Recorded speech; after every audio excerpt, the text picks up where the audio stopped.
Mundua ondo ezagutzen duzula uste duzu? Hemen 8 datu geografiko bitxi. Afrika da, hego-ipar ekialde eta mendebaldeko hemisferioetan dagoen kontinente bakarra. Alaska da Ameriketako estatu batuetan, mendebaldeneen eta ekialdeneen dagoen estatua. Munduko laku naturalen erdia Kanadan daude. Munduko ur gezaren 171 Antartikan dago, izotz forman. Nazioarteko muga gehien dituzten herrialdeak Txina eta Errusia dira. 14 herrialderekin egiten du muga bakoitzak.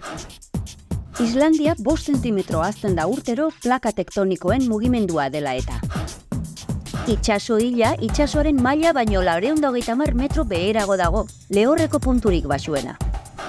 Lur lehorretik urrunen dagoen munduko lekuari Nemo puntua deitzen zaio.